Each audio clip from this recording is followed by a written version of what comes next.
It's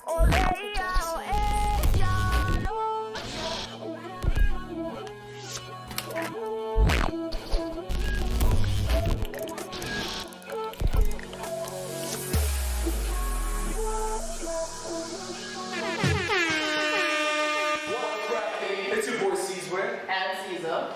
Welcome to the Young Hustle Podcast, guys. Right here we have two entrepreneurs and entertainers and people in the business spectrum.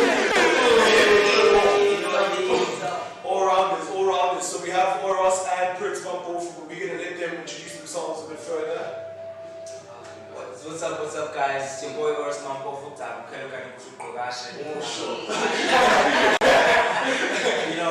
Actor by profession. I'm an aspiring producer, businessman, philanthropist, but overall as a change agent.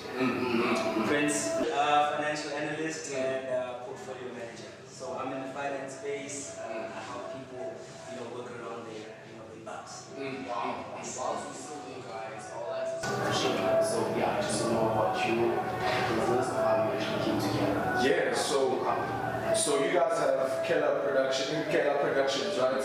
And you have your own food business on the side. Yeah. So how did that all come about? Because you guys were all in the entertainment space. Because Prince, I know you model as well, and then you guys do branding on the side as well. So how did that whole thing come about? How was it just that? I think let me start at the beginning, because I think a lot of people they kind of see as things come together, not realizing how they kind of culminated to become what they are. I think it really started long ago. I think we just always had an ambition and the love to kind of build something, to create something, to make something a little bit more than what we were, And I think I remember back in the day when you did well, we had a clothing line. I remember that. I was still in high school, man. Something like your grade 10, grade 11. So, Wait, were you wearing the same clothes? It was, yeah. So it wasn't. Just so I can explain for you guys properly, man. Wele was a clothing brand about the twins, right? But also, Wele is a clan name that we have as well. Wele, exactly. Which also means that. So that's where we kind of that was the first thing I think we ever created. Of our own together. We were just we want to leave our mark in a special way. So we started our clothing line. That went, as you go up, you do things and then they kind of fall to the wayside. Exactly. And then after that, MK, because MK was always a year ahead of me, as much as we changed in terms of school as well. Yeah. So he went to university first. Yeah. And then I followed suit. But when I went into first year and he was going to second year, we decided to come to Johannesburg. So when we came to Johannesburg, that's where we kind of really wanted to pursue this this love for the creative arts. That's when now we were okay, no, I want to be an actor, And we came here, but as we arrived here, we kind of realized that I think we can expand a little bit more, because as much as we always had a creative love for things, there was always a business touch to it. And the fact that also, my father is in business. He's always been either network marketing, either there's always been some kind of business. So I think that also kind of. So you said it comes from the family. It definitely comes from the family. The influence, the strong desire to kind of not stick to the 9 to 5 and actually kind of venture out. It definitely came from there. But also the idea that my elder sister, which studied in New York, Ulunat. Well, not the oldest though. No, say the second. We are, I don't know what you call it. We are the third one. My older sister, she's in the real estate industry, and then Ulunat, which was in the film space. So she was the first one that went into film, and then I went into film as well, but I did producing and script writing, and then my brother went acting, and my sister was in more of the TV production, right? Yes, she was a tribute. So that was the major also, I would say, catalyst that kind of put us towards, okay, we're all doing the same thing. Why not make a business out of it? Come together as a family and start it. So that's how Keller Production came about. And then luckily, big project that we did as a family, as Killer Production with, what's his production company? Tony Khorofe. There was a big project that we did with Tony Khorofe and the church, TACC, that kind of pushed us to kind of move forward with that project of Killer Production. So in Killer Production, is it only you guys as family, or are there also like external members and stuff? No, it's just us. That's powerful. Yeah.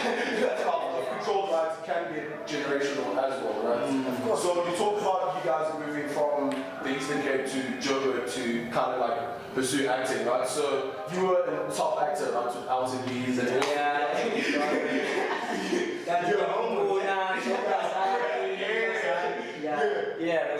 that actually used to be my favorite show at some point.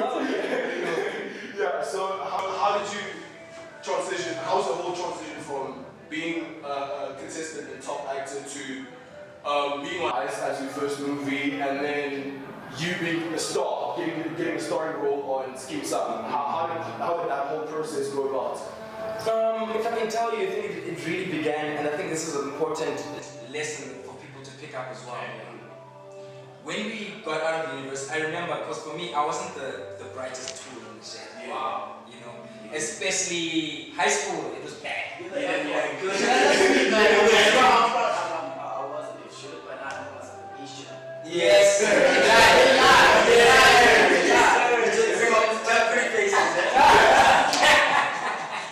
So now we went to high school. Things weren't too great. Went to university. Even there, I was 50, 60%. You know, that's if I'm pushing it hard. You know what I'm saying? And I remember, I think it was around October, towards my last year. Like something in my body was like, dude, the moment I get out of here, the world will see. You know, like I felt it in my bone. I felt it in my blood. You believe in like in visualizing and seeing. Oh yes. Oh, I'm getting it. I'm getting it. You know? So when we got out there, also a big part of it was a lot of visualizing, a lot of affirmations, a lot of, you know, like just kind of constructing my reality here. Yeah. That's where it was most fundamentally for me. You know, so by the time I was leaving, I really kind of had an idea of the tone that I was going to be taking life at, you know. So we left. I remember we went home and I even told my parents, you know, like, listen, when I go back, and now I'm an independent guy, like it's about to change. And I left, and I remember it was myself and a friend of mine, JJ, he's also a quite well-renowned actor, and then Ayana Makai as well. He's also another renowned. We were all in the same class from first year to third year. And then when we left, we were like, okay, cool, we're gonna hustle together. So we came together, people that were like-minded, of a similar type of ambition, and we were like, okay, this is what we're trying to accomplish. And we went to our first audition together, myself and Ayana. At the time, we didn't have agents. No, not myself and Ayana, myself and Umbasa. So we had an audition, and then after going for this audition, they were so impressed with us that the person who was a casting director decided to bring us in as her to be her agents. Yeah, so she was like, that was Anele. So we went for an audition for Anele. And then Anele was like, no, you guys are good, can I please poach you guys to be part of my agents? The rest from there was history. Because we got our first role, we got our first brief to audition for. We prepped for that thing from that day until like 3 in the morning. It was cold. After pushing that like until 3 a.m., we woke up, we got dressed, we were really prepared. We got there, we were auditioning for different roles, and we weren't supposed to be, like, it's not like we were brothers or anything. But we got there, we did that scene together, they loved it so much at the audition that they decided to make them brothers and to change the script for us. And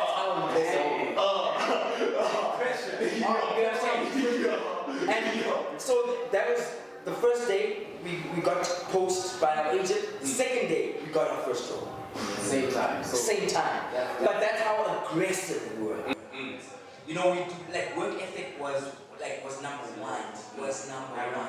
We used to all we used to do was just push us. You know, all we did was just push us. People were even renowned in in Johannesburg as these two guys who always, when they come, they put pressure. They're auditioning, and you are auditioning. If me and Bassa arrive and you guys are auditioning, you guys will be sweating bullets. Because they were like, So that was sort of like your niche, like within acting. That's what like set you apart from everyone. It set us apart, and what's really set us apart was the work ethic. We were willing to put in work that other people weren't willing to put in. We were willing to prepare and to position ourselves in a way that people weren't willing to. Other people, they allow fear to get in the way.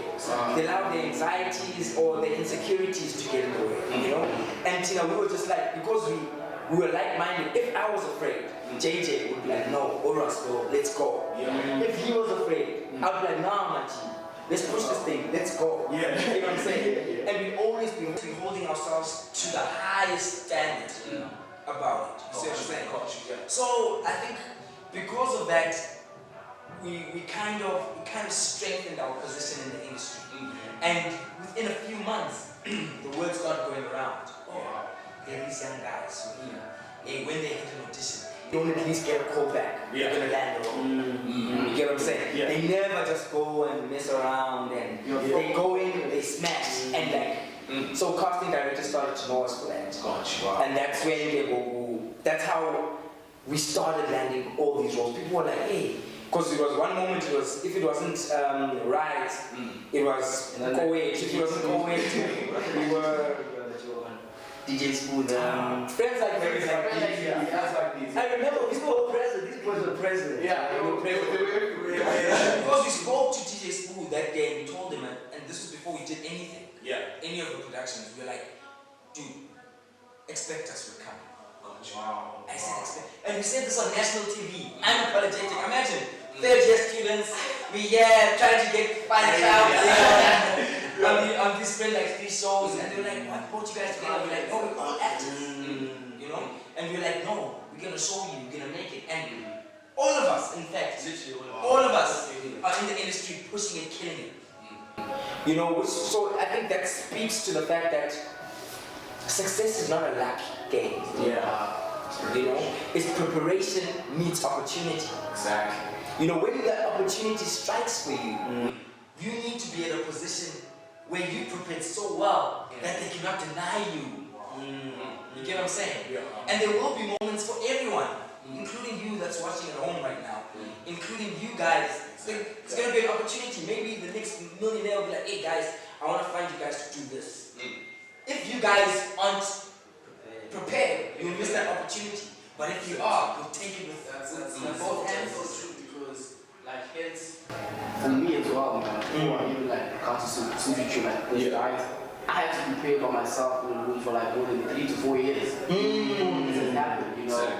I'll show you after this whole thing. Like literally, I wrote all the interviews of different people. Let's say one day I'll interview such and such and such. Literally, it doesn't have to be the names, but the matter of just preparing because something is pulling you. So I just want to ask from you guys, what sets you apart from the people who are working hard? Because a lot of people are working hard. Like people are working on papers.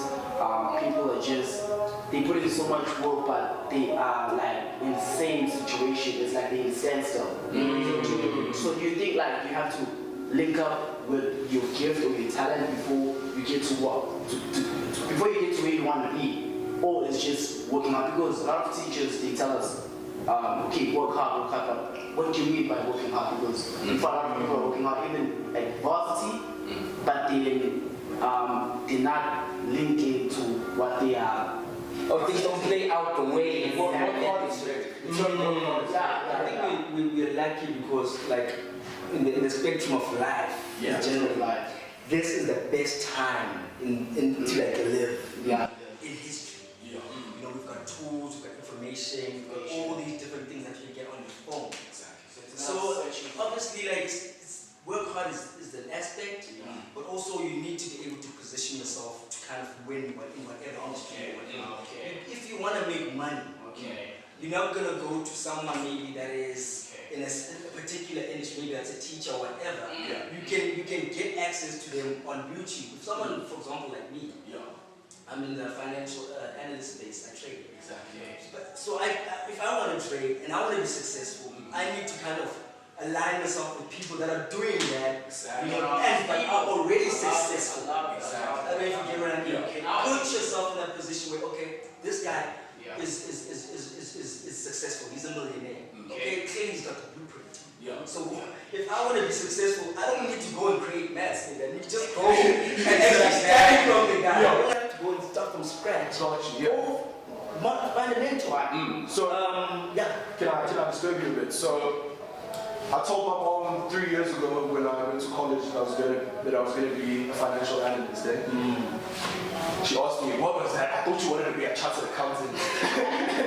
What changed? Okay, so the term financial analyst isn't so popular within common society, right? Yeah. So there are a lot of like positions. There's a lot of people who are in school and people that are studying, and they study but get to a point whereby they're stagnant in life, and what they're studying for is basically what everyone else is studying for, and not finding a lot of opportunity. But then within the financial analyst space, it's an ongoing and growing like spectrum as well. So people ignore it a lot, and they aren't really aware of what it is and what it's all about. So could you please tell us what a financial analyst does and what you actually need to do in order to be a financial analyst?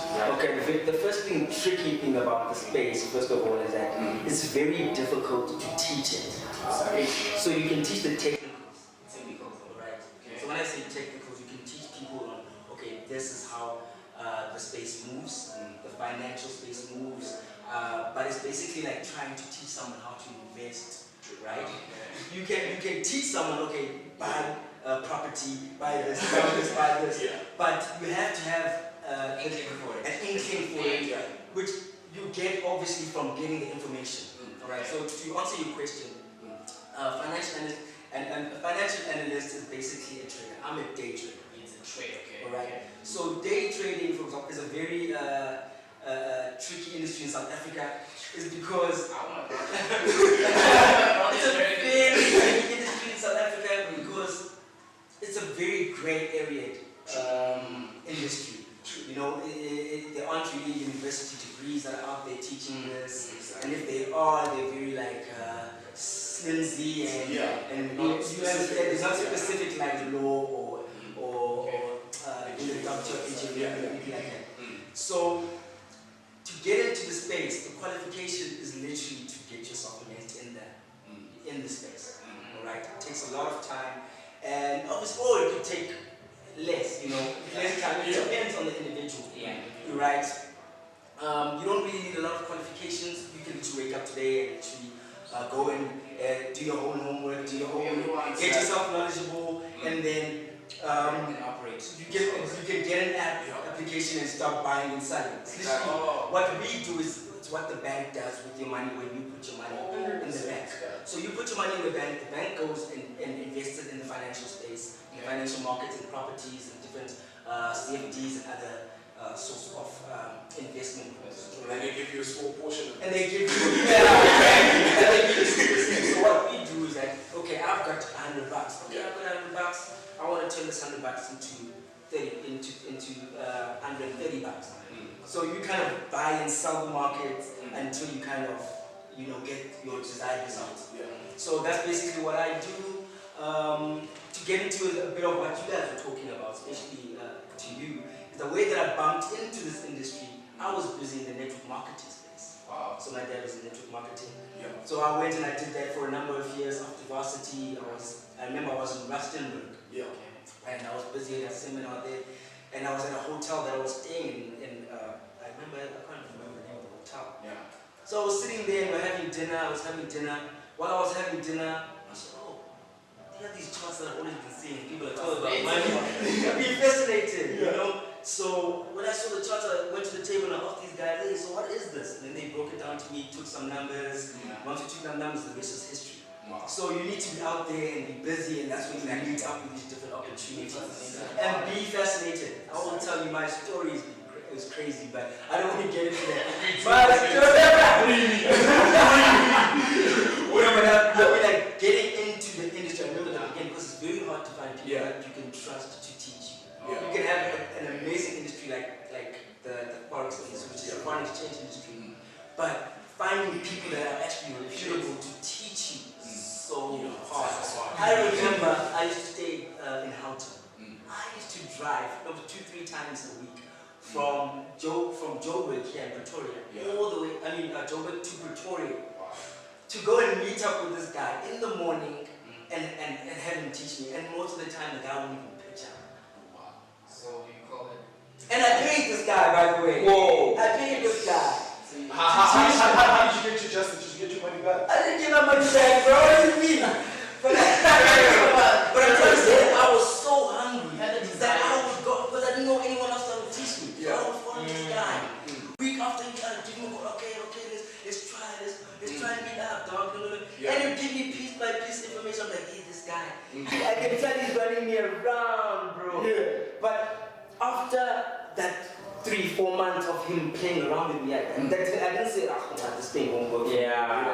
Dog, I kept at it. I kept at it until today. You know, It's very interesting. Like what you're saying, Steve Jobs puts it very well. He says that, you know, in life, the best thing that you can do is do what you love.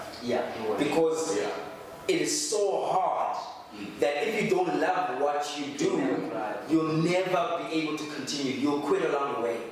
You need to kind of be passionate about what you do. You need to feel like almost to a point that you don't want to do anything else. There's no second. You lose your body, You lose track of time. That's a good one. You lose track of time. And you get into a different space, like a different dimension. Exactly. So it's important to kind of get to that point, to find something that almost, in the way you put it, it almost steals you. It steals you. You get what I'm saying? Time as well. You get so immersed into it. that time becomes very relative. It's like, you know, obstacles, they seem like they're so way smaller than what they would be. I paid this guy. I drove to Pretoria every day for like 3 months and you hardly learned anything, but you're still doing it. Exactly. So how did you bounce back? Because here at the Young Hustle podcast, we like to focus more into like the details of it tonight. How did you bounce back? What exactly did you do? Step one was, okay, I can go on the net and actually just do some investigations on, okay, what exactly is this industry? All the stuff that I wanted to learn from the guys, the mentors, I could have gone online and taught myself. You know, yes, the process was much longer because I didn't find someone, like what I said. If you want to be successful, find someone that's doing what you want to do and then striving it, and then just follow the blueprint. And it was just, if I found the right person that I could say, this person I can trust, and this person is someone that can really teach me and really hold my hand through the process. And then I can pay the price. You know, you can pay them whatever they need because you know the end result. At the end of the day is what they are living. If they are a millionaire, you want to be a millionaire, you pay the price to be a millionaire. Truly. So it's crazy because I moved from that to what I'm running a company now, Algo Elite, which is basically a quantitative algorithm-based spectrum part of the industry. Surprisingly enough, 80% of the trading that's happening in the forex market is quantitative and algorithm trading. So what we do now is actually run pool funds, right? But the thing is that I would have never gotten into that space if I didn't start by being curious with the day trading independent part of it. So it's crazy how you watch whatever you do evolve and grow as you grow in the space. So it's also another thing that be open to growing, be open to learning new things, like for example the quantitative space. I never thought we would get to a place where we actually creating algorithms, you know, that can help people trade or whatever, without actually doing the technical analysis and the fundamental analysis of the trading. So it's allow yourself to evolve, allow yourself to grow, but also mentorship.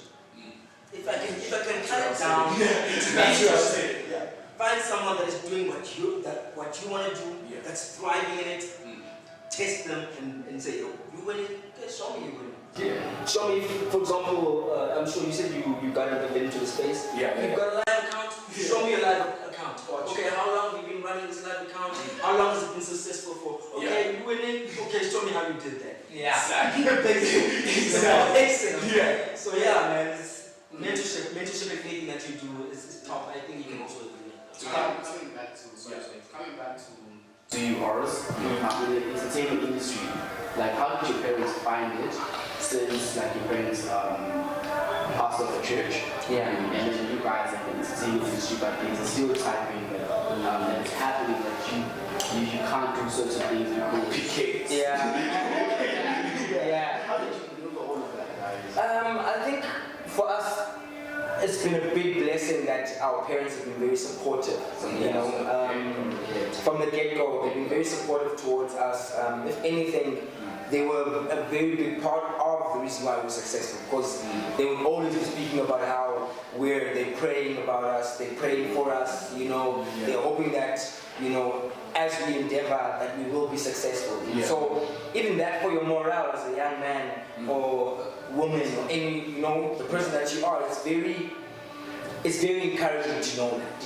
You get what I'm saying? And that's why I do kind of urge that if you are a parent as well, it's important to kind of be supportive towards your children and their endeavors, because you, just by being supportive, you increase the likelihood of that person's success by like a good 30%. Just saying, I'm behind you. Not doing anything else. The words, you know, they go a very long way when it comes to us as young people. So does the work ever take you away from your kids? Because you guys did mention that you guys work hard, right? Yeah. And you put in a lot of time, and then sometimes you get into a headspace where it takes you out of reality and everything that's going on. So does reality ever clash with your passion and your work? And how do you maneuver through that? Yes, I mean it does, and this is we are planet Earth, guys. These things will happen, and I think the truth of the matter is that there'll always be something in your way. Every human. There's no one. There's no special one. Even Jesus had obstacles. He has, you know, everyone faces, you know, everyone faces their obstacles. So the one thing I can say is that they were. Because they are for anyone, and it's all about resilience, number one, character, and then harmony. You know, but I think at the beginning, especially when you're young, how many can wait Kanani?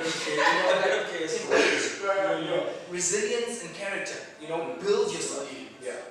Figure out how much time it will take to accomplish something, and then put in double that amount of effort so that you can do it in half the time. You get what I'm saying? Build, work yourself to the bone. Right now, like I used to say to my agent when I was getting into the industry, I would say, dude, give me anything. I want to work.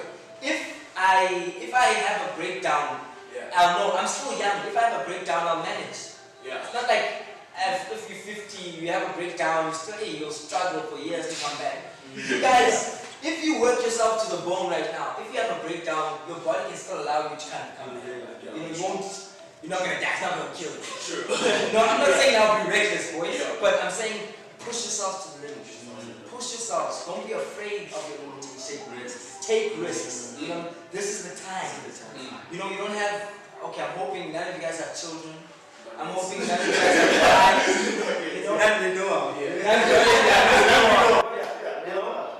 So you are still in the space where if things don't work out in a particular space, you are in a room to still move forward. And there's not too much casualty in your failure. Right now, fail. Go. You know, go challenge yourself. Go mess it up. Try again, mess it up. Get a lucky shot there, things go well. You know, just play around, play. Because in the playing and in all of that is where you'll find the experience. And in the experience is where the growth and where the opportunities lie. You get what I'm saying?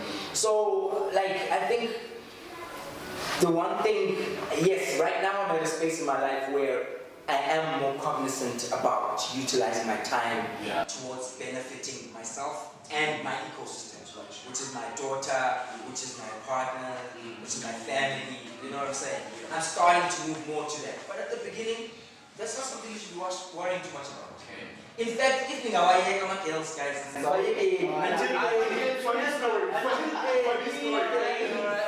story. Leave the boys. I don't know what. Let's go. Yeah. Funny story.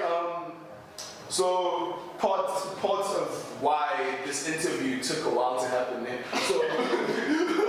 So for the viewers out there, we've been trying to set up like an interview for a while now, right? But a lot of hindrances have happened along the way, right? And the biggest one being the team that we had, right? I thought you were going to say the biggest one was the flag, because the German flag. I mean, we had a contingency. So there was a flood, and our condolences to everyone who lost family members, right? But we had a contingency for that. We knew since the flood happened, okay, now we're gonna do it. We're gonna do it here, and we prepped and we have everything, right? So parts of the old team we had was parts of why we failed was we were too focused on the goals. I'm telling you, guys. So little things were getting hindered by that, right? So it took us reshuffling everyone that was there, inviting new people who shared the same vision as us, for us to actually get to the space whereby now we're seeing progress, now we're headed somewhere, now this interview's happening. Right, so have you guys ever had to go through obstacles like that where you've had to sort of change your circles, change your surroundings? Of course, like what you said is so important. Like one wrong person in the group. You know the story of who's the guy that got eaten by a fish? In the Bible, the Old Testament, the guy that got jumped by the whale. There is a story, but the guy was in a boat, and apparently now the boat was rocking because he was in the boat, he wasn't supposed to be in the boat. Life is literally like that. If there's the wrong person that doesn't share vision, it breaks the alignment, it breaks the energy, and it literally can affect the whole project or whatever process. It's like having a negative negative girlfriend, a negative wife. You're trying to thrive, and she's like, all those things affect you. So you always need to be very, very careful around the people that you keep close, and especially the people that you share your vision with. It's also very important. So in my process, obviously there's been situations where there's people that always want to be out maybe Thursday to Sunday. in Joburg, it's Monday to Sunday. And I know in my line of work, I need to be sharp on Sunday because I'm preparing for Monday. When the markets open at 12 o'clock, I need to be clear, I need to know what I'm doing, I need to be prepared. I can't be out at airport, on site, Sunday. I can't. I can, but I won't be as prepared. I won't be as sharp as I should be for what I need to do. So obviously there were situations where, sometimes, people that are always on the call, like, hey, brother, let's do that. That you kind of neglect those people and just put them aside, and stuff like that. It's part of life. It's not that you hate those people, but sometimes you need to put yourself first, put your projects first, put what your ambitions are first, and your livelihood of your children, whatever first, before whatever they want to kind of enjoy out of you. So it definitely was an aspect for me. I think it's, I think it's important to kind of we kind of, we like to use the word energy, right? But what it is mainly is keeping yourself on a focused track. Keeping yourself focused. And the tendency is that what you look at and what you focus on is what creates your reality. Whoa. You get what I'm saying? So in most cases, because as we go along in life, we get so you can be like, okay, I want to be the #1 podcast in the country. While you're doing that, as you're going along, people will start to notice you guys. People will start to see what they can benefit from you guys, right? And then now they'll start to utilize the resources that they have, to kind of find themselves in your circle so that they can benefit from what you guys are or what you guys are accomplishing. But now when those people come into your space, the tendency is that they don't always have the best interest of growing you guys. They just are there to draw the energy that you have. We call those people in some cases leeches. You get what I'm saying? Yeah. So now it becomes very important that the people that are surrounding you are people that even if they are around you and they want to benefit from you, but while they're benefiting from you, you're benefiting from them. You are symbiotic in nature, you know, so you are evolving each other. It's not a situation where now you have people in your space, but these people aren't contributing to your growth, they aren't contributing to your evolution, they aren't contributing to where you are right now and guiding how you can grow, and that becomes the big problem. You see, so it becomes very important to watch the energies that you have and ask yourself, everyone that's around, how do they contribute in me growing? How do I contribute to them? Because you don't want to be negative with them. So you watch for those things and you have to be careful. And then with regards to the ladies things, it's very dense. Can't say it enough. I can't say it enough. It's very important because you can very easily, and there's time for that. You guys, there's time. After 35, you'll still have a lot of time.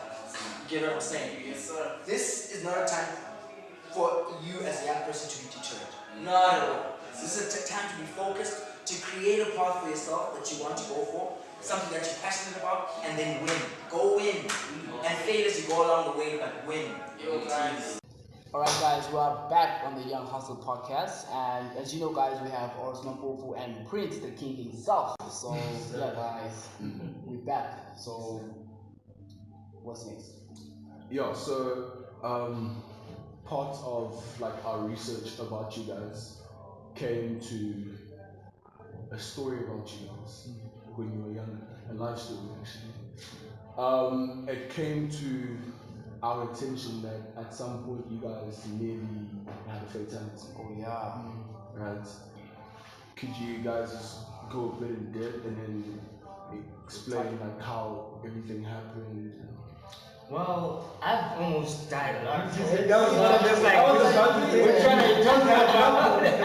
actually because it started from you and then it jumped to him. Oh yeah. And it then affected you more than him. Yeah. There was when how old were we? We were probably 2 years old. 2 years old. Yeah.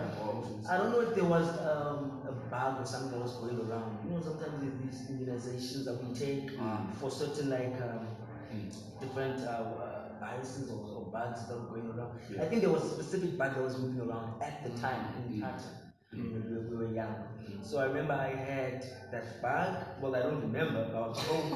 I was told that I had that bug, and after a few weeks, I recovered from that bug, and then it jumped into my brother. Wow. But when he had the bug, really, I don't know why it affected him so negatively. It was really If my mom was here to tell you the story, you would hear it's pretty sensitive. They actually died.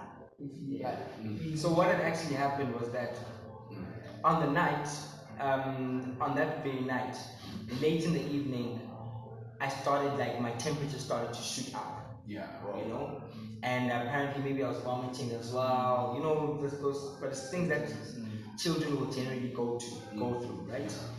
And so my mother was just like, she was very uncomfortable about this. My father wasn't around at the time. He was at church, right? And like I really got sick, like it really got bad. My temperature like really shot up. So my mother called my uncle and my aunt, right, to come and pick me up and take me to the hospital. She couldn't drive. So they arrived. They put me in the car, and on the way, like I really got sick. Like it really got bad to a point where on the way I actually deceased. I died, like my proper gone. No pulse. No pulse, gone. Like in fact, I was going pale, as they explained it. So when we got to the hospital, like they quickly kind of grabbed me, and my mother like literally said a prayer, saying like, God, why would you give me 2 children if you're just gonna take one? You know, like make me this promise that you'll keep me. And that you'll keep this child. And like she made a little prayer, a little covenant with God, and then I survived. But now it turns out came to life in her hands. She started breathing again. in her hands while she said the prayer. Then he came, like, literally started to breathe again, and then she started crying, and then Yeah, and then what happened is that apparently now at that hospital, in the bed that I was sleeping at, there was a child next to me, a little girl, that had the same sickness, and that child ended up dying, and I saw it. So that's deep. That's pretty crazy. Yeah. Crazy. Yeah. We need Jesus out here. But like it's something I go around saying a lot. I usually call people gods, right? And like, you're a god, young god, old god. It's a phrase I go around saying, and then I know you say king a lot. Does any of that resonate to what you've been through, and you calling people kings and queens because of what we've achieved and what we've conquered and our power as human beings, or does it have like anything else that's underlying? Or I think you hit the nail on the head, man. Like, I think we take for granted our resilience as a species, as the human species. You know, the things that we're able to traverse through. I mean, as a black community, we went through slavery. We superseded slavery. We went to apartheid. We surpassed apartheid, and now we are in the society we're in, under the conditions we're in, and we're still striving, or we're still pushing our way forward. You know, we still have us sitting here aspiring for great things, despite all of the chains that have kind of been shackled, that we've been shackled with. That for me indicates our ability to overcome. That speaks to our resilience as a human species. That speaks to our strength and a lack of understanding of what we're capable of. You get what I'm saying? So I think I always look to the potential that people hold within. Sometimes it's the best thing you can do for a person is see them for what they don't even see themselves. You know, if you are able to get into a habit of realizing that people are kings and queens, and if that opens a person that even doesn't realize what they are, to actually start asking themselves that question, to entertain that idea, to entertain that question. And I think we have a duty, especially based on what we go through, you know, we're traumatized, man. It doesn't make it easier that we just came from a hectic COVID now. You know, that's another trauma. And then now we're moving out of that, we remove our mask, they're telling us about monkeypox, you know, you know what I'm saying? So like, that's... But you guys are out here hustling. Exactly, man. That for me tells us that we are resilient, that we are strong, that it's, if we realize the potential of who and what we are, nothing can really stand in our way, because a lot of things have tried to. You know, history can attest to that. That a lot of things have tried to stand in our way, but they clearly failed. Look at us. Hey, since you're still there, this thing always bugs me, you know. I'm sure I'm not the only one who wants to ask this question. So, like, what is your definition of God? Do you believe in God, and do you call yourself spiritual guys? And is it linked to your business, in terms of making deals and all of that? Because I've been studying energy frequencies and vibration and understanding that not every deal is a good deal. It goes with energy, you understand? So, like, what is your definition of God, and do you call yourself spiritual guys? I think it's very spiritual. Like, obviously we're speaking about energy earlier on and alignment and all those things. I believe it's very important to have a good sense of self. When we think about anything that we do, we need to kind of have a correlation between ourselves, God, and the actions that we want to take. So that's a simple, I would say, process of, if you want to take a step, for example, in your business or whatever the project, you have to ask God, how should I move forward with it, right? But and then the connection of the energy part happens when you feel like, okay, should I go to Joburg for this podcast?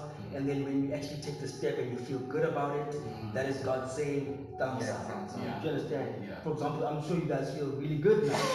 So this is a manifestation of of an idea that you had, right, coming to life, and the fact that you are feeling good about it is God saying thumbs up, keep moving forward in the right direction. So yes, I believe this in what you would say. We are gods, just like the Bible says. We are gods. You are God, Son of the Most High, therefore judge according to within us. So we are gods, you understand? But the best way to kind of listen to the God self that is you is to kind of feel, when your feelings are negative about something, you listen to that. Your emotions and feelings, yes. When you feel positive about something, you listen to that. And then in that way, you can incorporate your God self into your work, into your daily life. But don't mistake listening to your emotions to listening to your fear. Yes. Fear and emotion. Because I think another thing that people will do is that they will connect. When they feel scared about doing something, they think that they shouldn't do it. Alright. There's a difference. There's a difference. Because sometimes walking towards your fear is going to be the biggest breakthrough. So listening to your emotions, understanding that I feel good about this. If something just doesn't feel quite right. Okay. There's a difference to it doesn't feel right to I'm scared of doing this. You get what I'm saying? And you must make that differentiation, because if you don't, and now you make fear something to run away from, you lose out on a lot of the opportunities that God has for you. That's a beautiful answer. Because, hence I'm asking this because I found that a lot of schools are not teaching emotions, relationship, and all of that. And we thought this can be the best platforms for people to actually get this type of information. Because there's a lot of information that is not taught in high schools and varsities that you actually find here on this platform as well. You know, so it's all about awareness, it's all about waking up, it's all about consciousness. And we're just thankful for you guys for giving us this chance. You know, we're just grateful, excited, in love with all of this. You know, and I'm just gonna hand it over to Sizwe as well. So before we wrap up, right? Firstly, let's talk about hotspot girls. Yes, sir. Let's talk about hotspot girls. Why start your own restaurant instead of just simply franchising, which is relatively easier since they give you the blueprint and how to run everything? And what's the goal with that, and how does it relate to everything else you guys are doing? I think it relates to black ownership. I think that's where I'm at. It could have been easy if I started my own skills. I mean, my brand is very much like, you know what I'm saying? It would have been easier. I think a lot of things could have flowed much faster. But I think you get to a place where you need to start asking yourself questions, bro. You know, do you want to always be under something that is greater, or do you want to create something of your own and become that greatness? You get what I'm saying? And I think that's where we are right now, and it's not even just Hotspot Grills, because Hotspot Grills, we're pushing it and we're going to franchise, and it's going to be huge. It's going to change a lot of things, but you'll see for yourselves, you know. But we also have initiatives like the Winning Team. TWT, you know, where it's really about trying to frame young black people's minds towards taking on a winning mentality. Taking on forging a culture. You know, culture is very important. Undermine the power of culture. Because culture, hip hop is culture. Mapiano is culture. True. You know, crime is a culture. Success. You know, success is a culture. You get what I'm saying? But now it becomes a question of the people that are spearheading or leading the voice around that culture will determine the impact that will be left in that society. So, if the people that are running hip hop are killing it, doing things, filling up stadiums, doing this, that will leave a trickle in society that will tell people that if I'm part of hip hop, Yeah. This is the type of life that I live. This is who the people that I get to chill with. This is the type of way that I operate in my day-to-day life, which encourages people to live more like that. So I feel like it's so important to have people that are leading that a particular culture with an intention of impacting and almost influencing the community of people in that society to take on that way of thinking. And we need that as black people. You know, a lot of people of different races have their culture around success. White people, Jews, Indians, Muslims, they have a culture around making money, around success that assists them in thriving. And we want to be part of that voice that contributes to an identity that black people, young black people will have and say, okay, if I want to be successful, I don't need to look too far. I need to just look here. I need to look at the way that this culture operates and the people that are leading it, and it will make my way towards success that much easier. So I think that's where it's at. It's about black ownership. That's why Hotspot Grills, we decided that no, I want to own it. I want it to be 100% black owned. The winning team, we want to push that initiative. There's a lot of things that we have in store for you guys with regard to that. No, totally different. Totally different.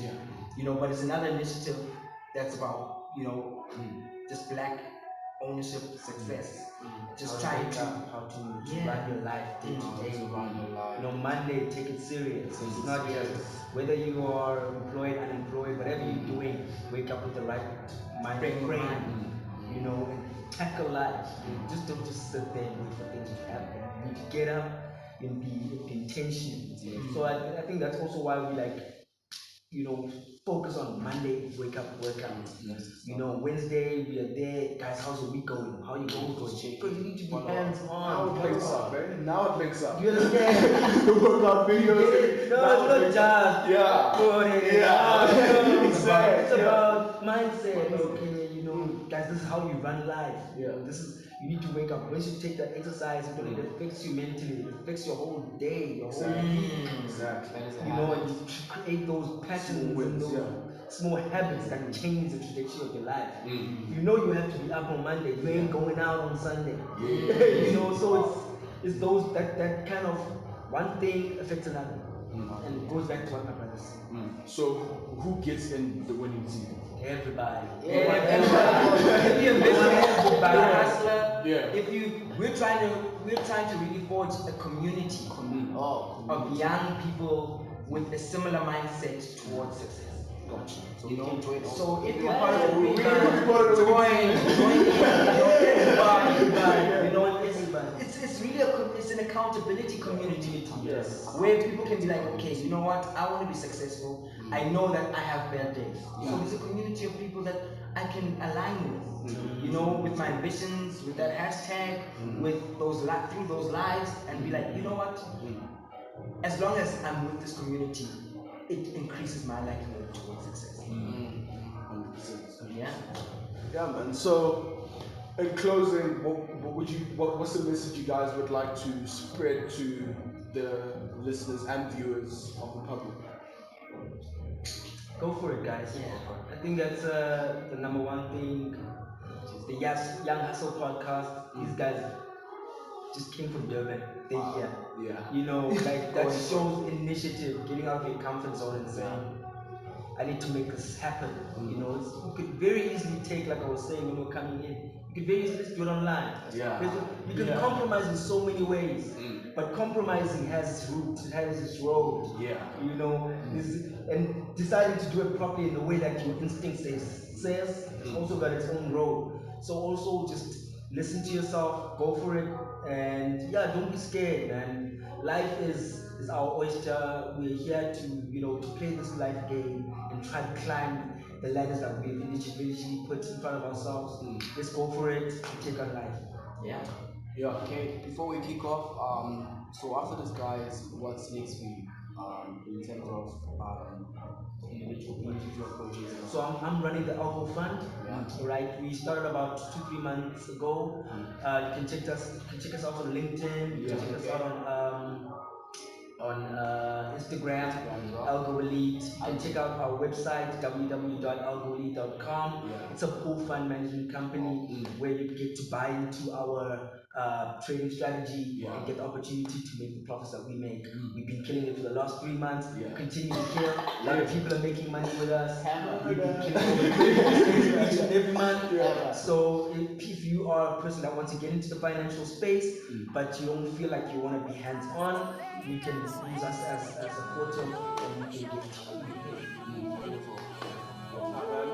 That's it for today's episode.